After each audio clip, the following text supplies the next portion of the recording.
Ever since the Switch 2 announcement, I think Nintendo's basically screwed up on their marketing and their advertisement when it comes to the Switch 2.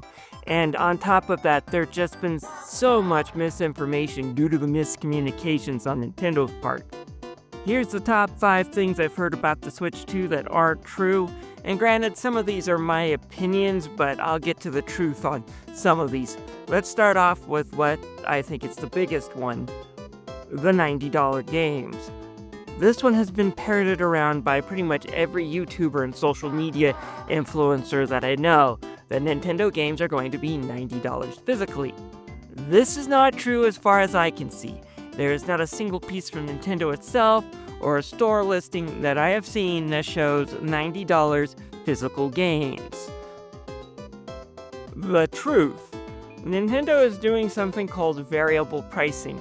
An optimist will be saying the price depends on the size and scope of the games. Bigger games like your full-fledged Mario and Zeldas may have that $80 price point. Cheaper games like your Mario Parties may be $60 to $70. A cynic like me is going to be they're going to base it on how much they think they can get away with it. Mario Kart 8, although a flop on the Wii U, I know because I have a free copy of Wind Waker HD they were giving out to people who bought it because they couldn't really sell it, is the Switch's #1 best-selling game. They're thinking Mario Kart will also be a big seller, and hence the extra price they want on it. Time will tell if this is a good idea or not, or if they will really screw it up, but it really will be up to the market to decide. If people decide that Mario Kart 8 is worth $80, then it will sell well and Nintendo will make a lot of money. And I've heard a few people defending it that do have good points. How many games out there? It's $60 for the base, but if you want everything in it, you have to get the Super Duper Deluxe Ultra Ultimate Edition, which usually costs north of $100. And Mario Kart probably won't do that, I hope. Going on to number 2, games won't be on physical cards. The rumor is none of the games will be on the physical cards, it will just be download cards. The truth. I will admit I almost fell for this one. I still put it on the negative list because I do see developers abusing this. But no, physical games that are less than 64 gigabits, which isn't a lot for big games these days, will still be on physical cards. Games that are bigger than the 64 gigabits will be on these downloadable key cards that can be sold at resellers and people can exchange and trade them like physical games. It's actually kind of a more honest and cheaper way of doing things, in my opinion. Again, the problem is the potential to be abused. Yes, I do see an HD port of Bravely Default Flying Fairy, a 3DS game, being on that keycard, and I don't see it being over 64 gigabits. Square Enix, you're trying to shave a few pennies from the budget by doing this. It's also bad for game preservation. It's why I have a negative on my list, because if used too much, it's going to be a problem where a lot of Switch games will be vaporware in 30 years when those servers shut off and those keycards will now be useless. Again, this will be a time will tell type thing. I'm not big on it, but I don't think it's the devil. Number 3. Nintendo doesn't want poor people buying the Switch. According to Doug Bowser, poor people who can't afford the Switch 2 should probably just play the Switch. Yes, he did say something like that. Yes, Doug Bowser is no Reggie Fils-Aimé. In fact, I think they need to get Reggie back to help promote and do their marketing for Switch 2, because, oh boy, are they failing. But that's another video entirely. What Bowser is saying, and what I'm seeing so far, is it looks like Nintendo is taking the NES approach of retiring the Switch. For those of you who weren't around over 30 years ago, and yes, I know I sound like I'm in my teens, people call me kid all the time, but I'm well in the middle-age territory. Here's kind of how it went. Nintendo did see the parents complaining about having to buy another system, and the NES install base being big, and also is afraid of history repeating itself like the Atari. So what did they do? They still supported the NES with a lot of great games, and so did other third-party developers. Now all the A+ gems went to the SNES. I mean, there were no more mainstream Mario and Zelda games on the NES after the Super Nintendo was released. but we still got Kirby, WarioWare, Star Tropic 2, which are all great games for Nintendo after the Super Nintendo was released, plus re-releases of games like Metroid and the original Star Tropics.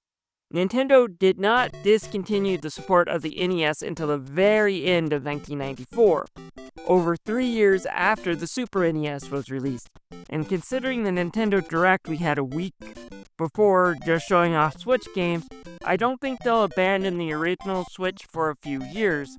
It will happen eventually, yes, but then prices may have come down or people will recover from the sticker shock. Again, someone needs a new marketing when it comes to Nintendo of America. Maybe they do need to get Reggie back. Number 4. Nintendo Switch 2 is on track to repeat the Wii U. Mainly due to bad press, bad marketing, and being overpriced, it killed the Wii U, it's going to kill the Switch. My opinion. Yes, the last two are going to be more opinion-based than truth-based, but it's going to be opinion backed up by a bit of history and facts. Anyways, my opinion is this is false. You're comparing apples and oranges. The Wii did sell like hotcakes and did have some software that sold really well, but it also had many shovelware and games that just plain misfired. A lot of people bought it for Wii Sports and only Wii Sports. Nintendo wasn't exactly riding high in the mainstream gaming community when the Wii U was announced. And I remember saying all these games were already on the Xbox 360 at a discounted price, and I don't see that gamepad doing anything when Nintendo charges $350 for it. The Switch, on the other hand, is beloved by the whole community, and Xbox and Sony games are actually being ported to it. It's played regularly by the community and not just for Wii Sports, and has both indie, third-party, and first-party games that appeal to a wide audience and are huge hits. And while Nintendo is not winning the marketing wars as mentioned above, and I might do a video on that if I have the time and energy, there are performance boosters for Switch 2, it's coming out with the library people like, it's got a lot of neat extras that are extras and not being jammed down people's throats, and the price for what you get for the hardware isn't bad. So no, I don't think the Switch 2 is going to repeat the Wii U. It will, however, repeat the 3DS. What do I mean by that? The original DS, I do believe, is the third most highest selling piece of gaming hardware in history, just behind the PS2 and now the Nintendo Switch. The 3DS only sold a little less than half the DS, but considering you are coming down from the heights of 150 million units to 75 million units, that's still not bad, even if the numbers cut in half. Again, things are changing in the gaming landscape. We have hit the graphics bottleneck, and as some say, the state of diminishing returns when it comes to console power and graphics, so we'll have to see how long Nintendo can keep the original Switch going, and how much people want the 4K and better frame rate that the better hardware will give. Some people really want that, some people like me really do like having it, but it isn't essential, and there are a lot of people who are completely indifferent to it. I believe the Switch 2 will only sell about half of what the original Switch sold, but that's still going to be an impressive number. Then finally, the Switch graphics are going to be just PS4 equals. The truth, opinion, the PS4 couldn't really do 4K well, and there are a few other updates that I think it's going to do better than the PS4.